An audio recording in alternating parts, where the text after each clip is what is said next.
Machado. Bom dia. Gripe. Um pouco. Mas eu taco aqui a parte da garganta. Uma irritação chata. Não com muita tosse, mas com, sabe, um pigarro, uma camada de pigarro. E aí tá me incomodando um pouco. A mulher tá com uma tosse do caramba, né? Bom dia, meus amores. Até amanhã. Até mais tarde, não até amanhã. Pequenininho não acordou hoje. Ontem matamos a saudade. Muita saudade mesmo.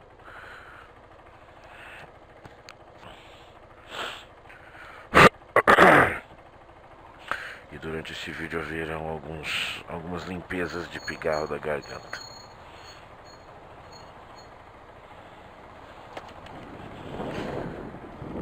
Dia bonito.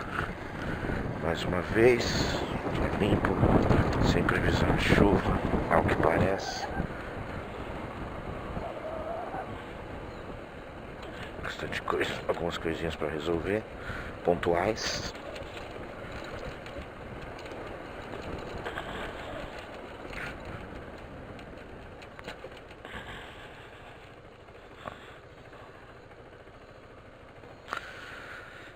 Não vou virar aqui porque tem um vizinho lá do condomínio aqui do meu lado. Pode ficar chato, pode prejudicar não a minha imagem, mas a da minha família, então deixa eu quietinho aqui, eu espero o farol.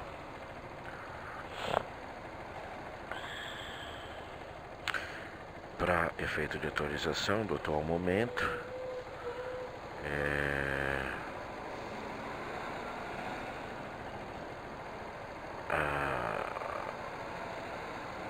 no processo de baixaria política e ética que a gente vive, ontem foi definido que o julgamento, se aceita as denúncias da Procuradoria-Geral da República, não vai ser feito inicialmente pelo Supremo, mas a Câmara dos Deputados vai decidir se o Supremo avalia o caso. Isso é bom para o governo.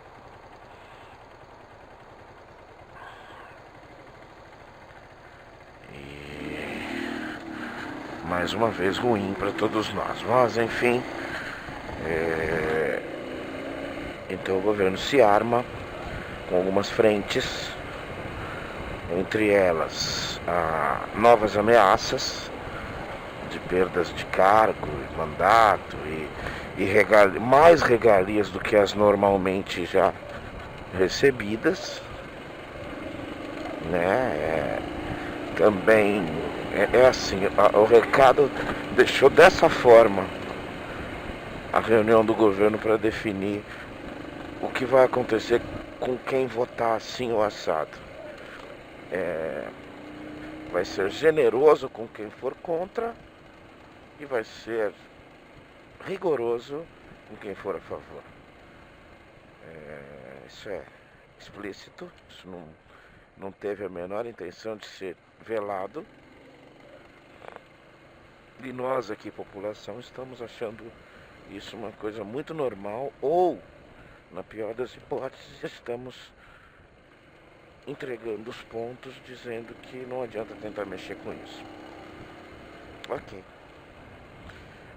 A culpa, mais uma vez eu digo, a culpa não é deles. Eles não são diferentes da forma como a população como um todo seria capaz de agir. E a outra frente foi a nomeação ao novo Procurador-Geral da República de uma pessoa que é opositora ao atual, que é a única chance, talvez, do governo de ter uma visão diferenciada no prosseguimento, a partir de setembro, das denúncias recebidas da Polícia Federal sobre, neste momento, a Operação Lava Jato. É um tiro no escuro, porque a mulher é assim, ela tem a pessoa indicada, inclusive contrariando a tradição, que é um direito dele, vamos deixar isso muito claro. Certo ou errado, julgue quem quiser. Eu acho errado, mas enfim.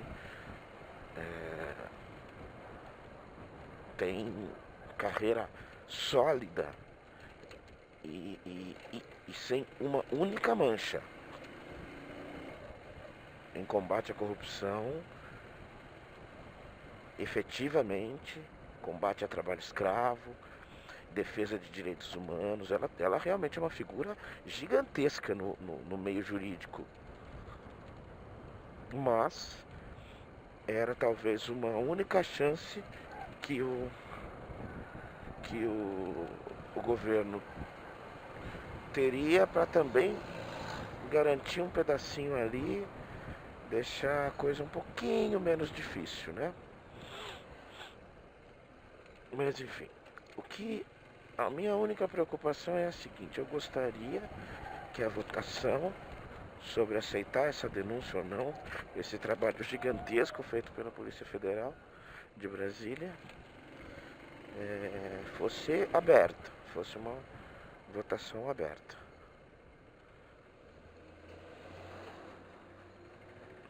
Você vai conseguir, bro. Já tá chegando aqui na descidinha, não vai precisar de mim.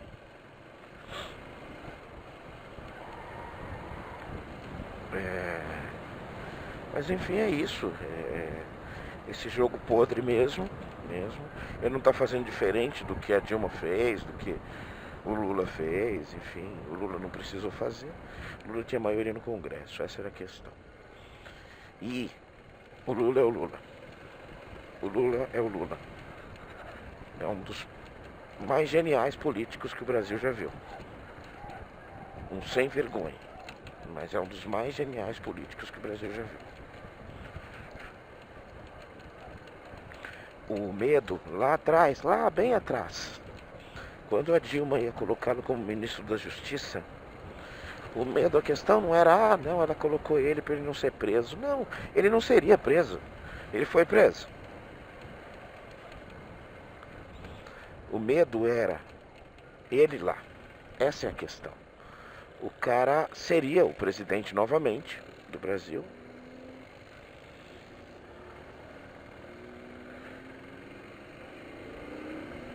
Nossa, como dirigir mal, meu Deus do céu. Põe esse carro no lugar certo, brother. Você percebe o jeito que o cara tá dirigindo. Você percebe como ele tá, onde ele tá levando o carro. Enfim. E o medo era ele lá. O poder de articulação, o poder de convencimento. O Lula é daqueles gênios fantásticos que vem de cinza pro diabo, no teor da palavra, né?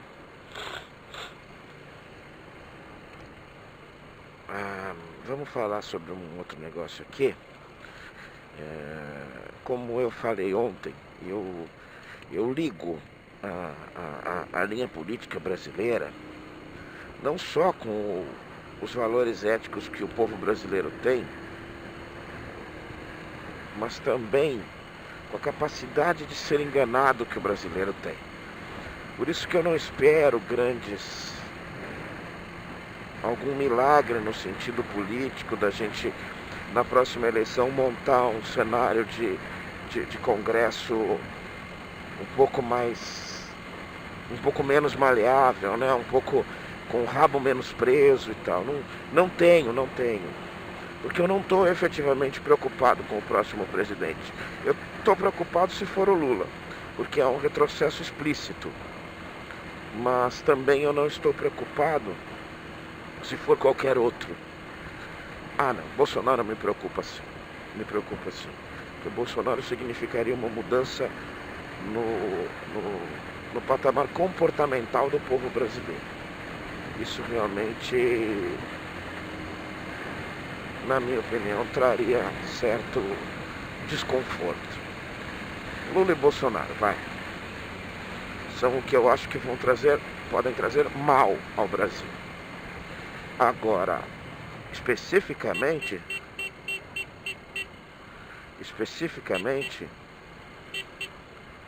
cara não tem farol aqui atrás de mim.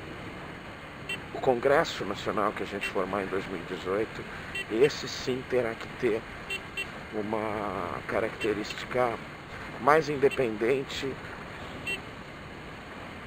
mais voltada às necessidades urgentes que a gente passa como reforma política, que incluiria o fim e a drástica diminuição dos privilégios desses sem-vergonhas, que a gente ainda tem a manha de chamar de doutores.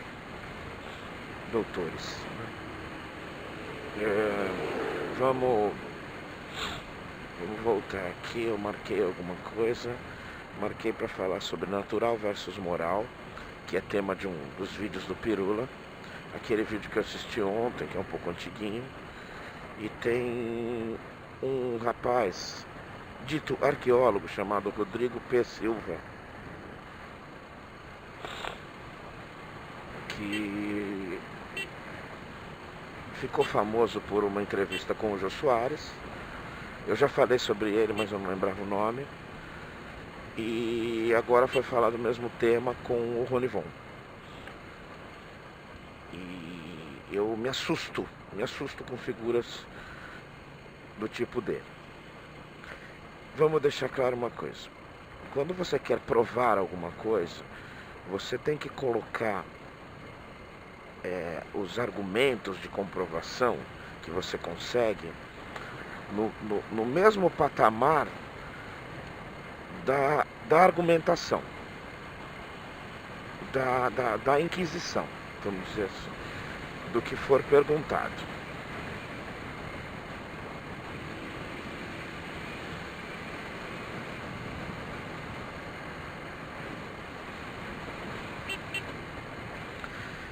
Então é o seguinte, ele é um arqueólogo que dá argumentos de história, que dá argumentos de lógica, que dá argumentos de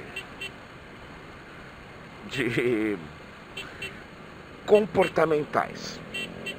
Ele não dá argumentos especificamente arqueológicos.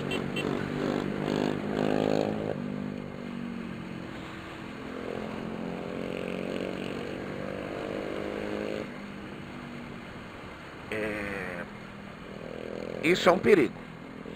Eu acho engraçado pessoas inteligentes caírem nesse conto. Mas eu acho até, o Ronivon ele não é tão inteligente assim, na minha opinião. E isso não vai tirar um centavo do bolso do salário bom que ele ganha de lá da televisão, do programa que ele apresenta. Que faz muito sucesso e que tem muita coisa boa. Levou inclusive já a filha do meu queridíssimo amigo José Borges para cantar lá.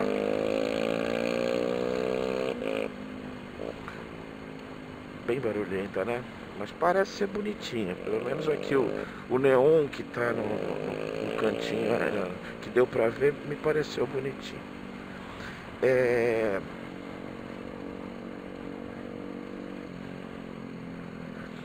Explico. O objeto que ele tá ganhando dinheiro e fazendo cátedra é o seguinte: é a comprovação da existência histórica de Jesus Cristo.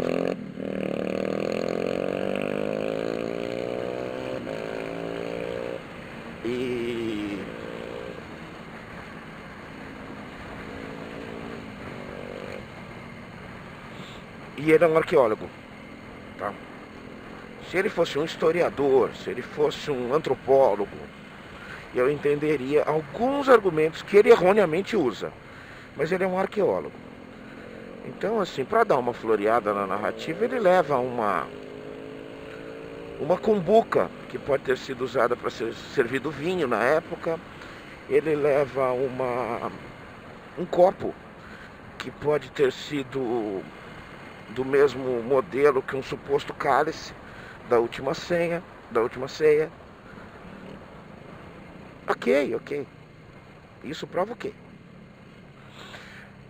Eu vou explicar, antes que você fique me acusando só de blasfêmia. Parece ser bem bonitinha mesmo, hein? É bem bonitinha mesmo. Louca.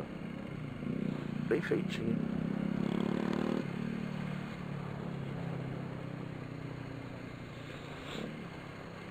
merece os parabéns, bem feitinha mesmo.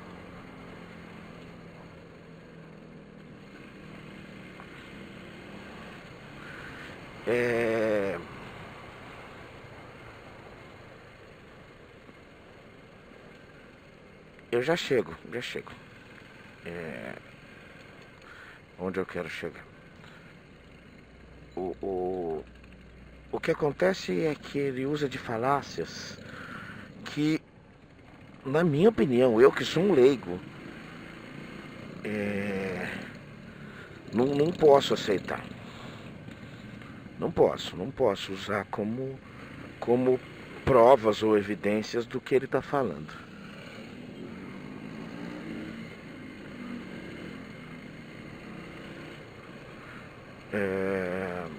Explico, porque não tem lógica, porque não tem artifício técnico suficiente para isso.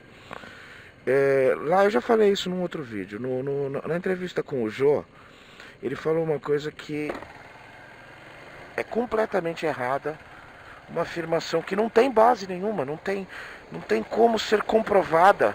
Na minha opinião, tem como ser comprovada, até pela Wikipedia, mas enfim.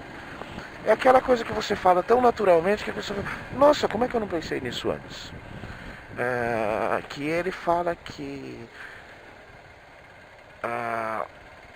foi Constantino, ele rebate as informações de que o Conselho de Nicéia, feito por Constantino, foi que definiu muita coisa sobre a existência de Jesus, sobre, enfim, uma porrada de coisa.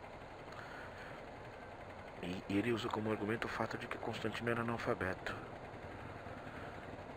Assim, vamos tentar usar até uma forma que ele costuma usar de lógica. Ele usa uma lógica torta. Esse Rodrigo, ele usa uma lógica torta. Ele fala assim,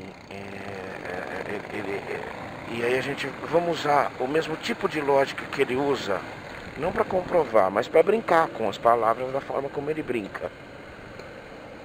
Se isso, então aquilo. Meu amigo, Constantino foi o homem mais poderoso da sua época. Ele não só tinha que saber escrever para ler, para não ser traído. Constantino matou alguns filhos dele que quiseram dar um golpezinho nele.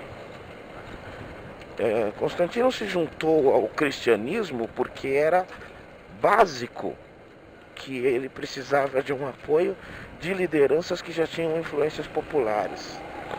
E era muito importante que ele lesse, e não só que ele lesse, que ele falasse algumas línguas, tá?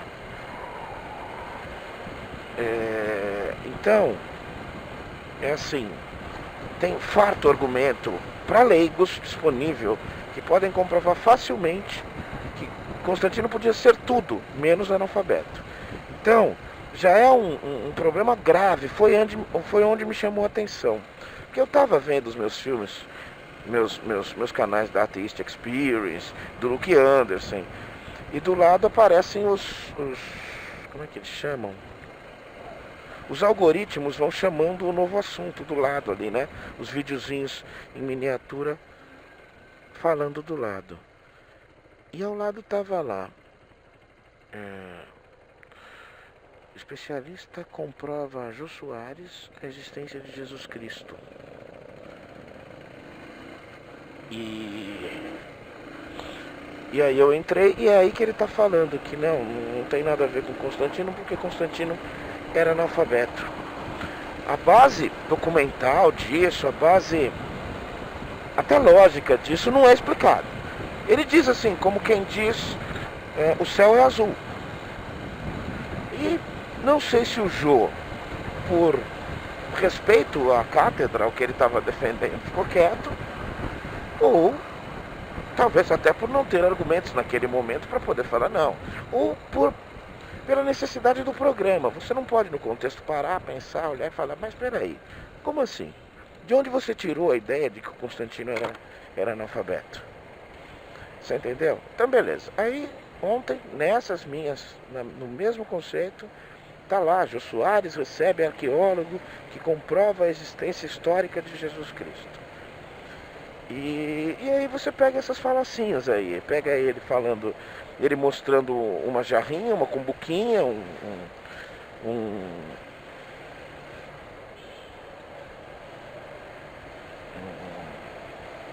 um cálice de barro e outras coisas mais. E aí ele novamente cai naquela conversa de que Jesus Cristo foi citado por pessoas que não eram cristãs. A época dele, primeiro, não é a época dele. São 100, cento e poucos anos depois. Em 70 e poucos, Flávio Josefo citou os seguidores de um certo Jesus Cristo, assim, assim, assim. Isso quer dizer o que mesmo? É muito claro o que Flávio Josefo fala, escreve. É muito claro. Ele escreve ironicamente sobre uma turma que acredita num cara assim, assim, assado. É isso que ele está fazendo. E não mais do que isso. Se você, meu amigo, quer usar isso para dizer, olha só como Jesus realmente existiu, você está cometendo um erro histórico, um erro documental, um erro de interpretação documental. E isso também não comprova que ele não existiu.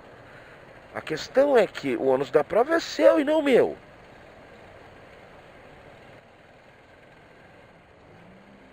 Não é, não é. Eu não tenho que provar que ele não existe. Você que tem que usar argumentos melhores para mostrar que ele existe. Tá? E assim, em cima da. Ele parece que lançando mais um livro, ou o único livro dele e tal. Ele. Esse Rodrigo, ele é um cara que ele se infiltra bem, se infiltra bem. Todos nós sabemos o que acontece. O Ronivon é um cara de fé, ele é um praticante de fé. Ele é um teísta convicto, ele é um cristão, ele é sim. Isso aí, fique tranquilo. E é claro que também é um cara culto, não é nem um bobinho não. Não é um cara facilmente enganável. Mas aceitar tranquilamente assim o que o rapaz está falando é simplesmente você não questionar.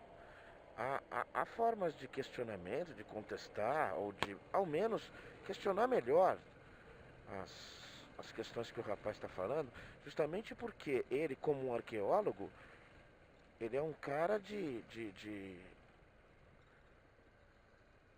cátedra diferente dos argumentos que ele usa.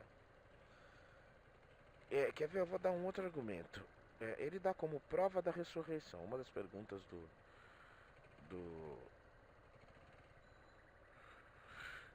do Ronivon é sobre isso. Me fale sobre a comprovação da ressurreição de Jesus Cristo.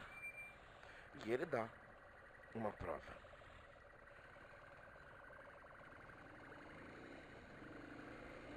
Vou tentar reproduzir o máximo próximo possível.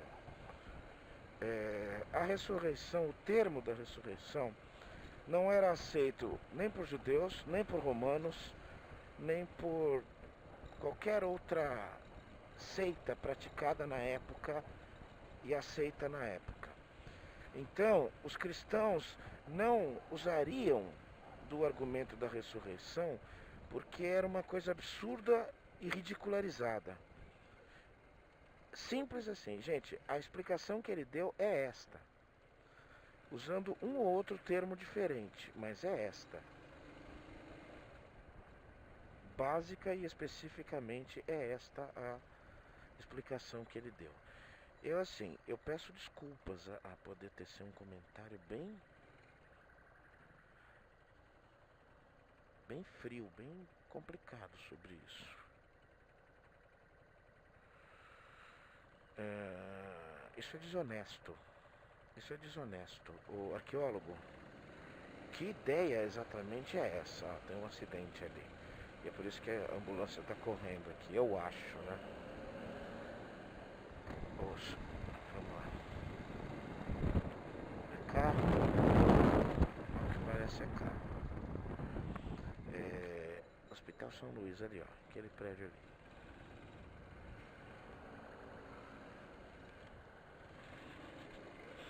é, é desonesto.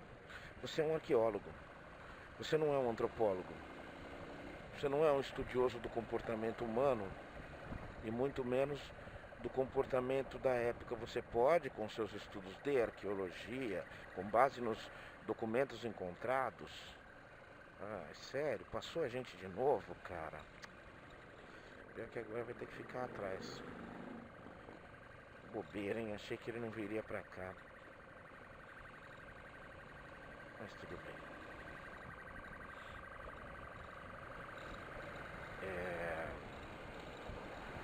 E é esse o sentido do que o humano lá fala.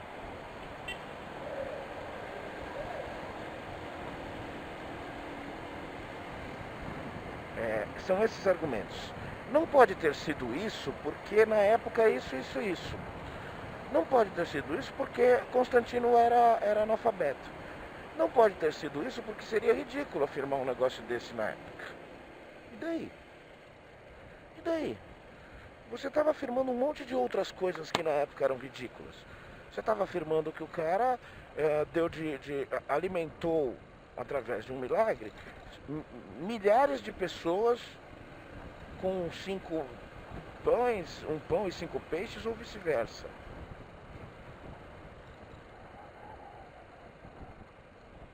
Não é ridículo?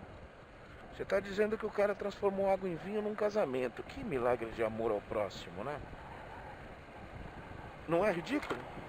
Por que a ressurreição seria menos ridícula ou mais ridícula? Para, mano. Para. O que eu quero dizer é o seguinte: eu estou usando e ridicularizando e desmerecendo esse tipo de conversa porque isso é aquele tipo de premissa que é o seguinte: eu acredito numa coisa especificamente e tudo o que eu encontrar, todos os fatos, registros, só servirão de prova para mostrar o que eu já acho. Isso não é ciência. A ciência se contesta, a ciência se contradiz para chegar a uma verdade. E esse é o problema. Um arqueólogo religioso, ele é um cara que ele quer provar. E isso é desonesto, isso é intelectualmente desonesto. Seu Rodrigo, é feio o que o senhor faz. Muita gente acha lindo, mas é feio o que você faz. E agora eu explico. Eu não acho nada mais justo do que muita gente durante séculos e séculos e séculos e séculos, e ainda hoje, está trabalhando e dedicando a vida toda, sem sucesso, mas está trabalhando e dedicando a vida a pesquisar, a procurar provas materiais da existência de um personagem histórico que é praticamente base da civilização ocidental atual. Com os defeitos e qualidades que a doutrina que se espalhou pelo mundo ocidental que ele pregou, ou que interpretaram que ele tivesse pregado, eu acho justo, eu acho digno, eu acho que tem que se procurar mesmo. Eu inclusive torço para que se encontre. Eu não tenho problema de autoafirmação, de alguma coisa muito importante para mim ser contrariada. Eu não tenho essa vaidade não. Eu me rendo à verdade. Eu me rendo à verdade, sem nenhum problema com isso. Sem nenhum problema com isso. A verdade é verdade. Se ela doer, se ela machucar, se ela fizer alguma coisa ruim com as pessoas, ela nunca terá culpa, porque ela é só verdade. Verdade.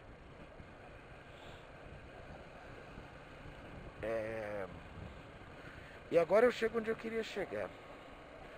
Gente, religião, fé, dogma, não pode, não deve e é ridículo quando tentam misturá-la com a realidade material. Esse é o grande problema. Isso é o que me irrita profundamente. Porque se for fazer isso, vai ficar ridículo. Normalmente vai ficar ridículo.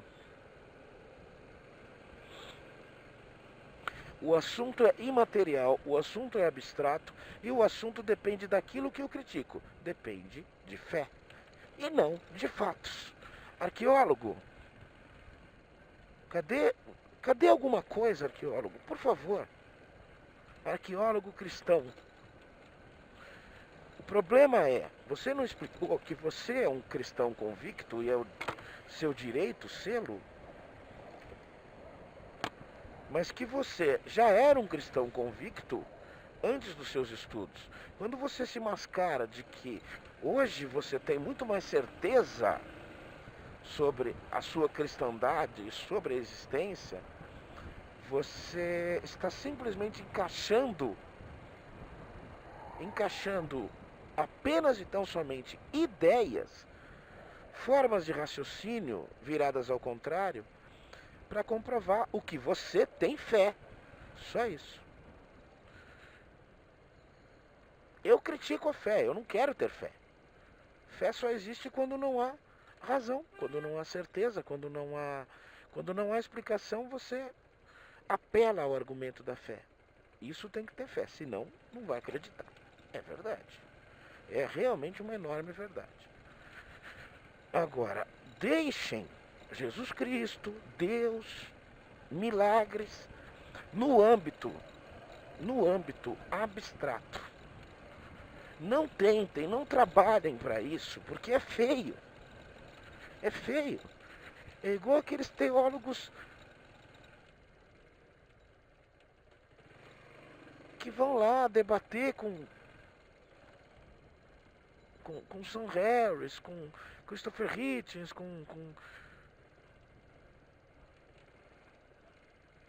Richard Dawkins, sabe, com Neil deGrasse Tyson, sabe, eles vão lá, eu tenho a comprovação, e a comprovação deles é só baseada em ideias, em lógicas formadas apenas e tão somente com o objetivo da prova. Ou seja, ele forma a lógica após entender que a prova é real. Não ao contrário. Você tem que ficar comprovando para chegar a uma conclusão. Nesse caso é uma inversão dos valores. É igual o design inteligente. A ideia já existe antes. Você capta alguns elementos para poder comprovar que a ideia é verdadeira. E comprovar apenas por ideia. Como é que você comprova ideia? Por raciocínio? Se isso é isso, logo aquilo é aquilo. Não, gente, não é assim. Não é. Penso, logo existo. Fique quietinho aí. Você entendeu? Eu não me ofendo se for comprovada a existência, se aparecer um argumento físico, material, para falar, é irrefutável a existência disso ou daquilo. Eu agradecerei e trabalharei a minha vida em torno dessa verdade comprovada. Mas eu me dou ao luxo de não aceitar apenas ideias e argumentos, principalmente quando, em grande maioria, eles só servem como profissão de líderes religiosos. Tá? Eu vou na linha da Atheist Experience que eu falei há alguns dias. Eu sou da teoria de Kramer. O Kramer do Seinfeld. É evidente que o Kramer existiu. Mas é sabido que o Kramer real não fez nada, muito pouco, do que o Kramer personagem costumava fazer. Bom dia. É assim, eu tô de capacete, as pessoas não sabem quem elas estão cumprimentando, né? Tá, gente. Eu acho muito possível que tenha existido um homem, um Yeshua Bar Nazaré. É muito possível. Mas Quanto à sua obra especificamente, quanto ao que ele fez especificamente, nada, esqueça comprovação material, nada é comprovado. Nada é comprovado. Podem trilhões de pessoas falarem, ele existiu, isso não é uma prova, gente. Não há prova material. Acredite da sua forma interna e não obrigue ninguém, não condene ninguém por não acreditar. Um abraço. Eu só sou coerente com as minhas ideias.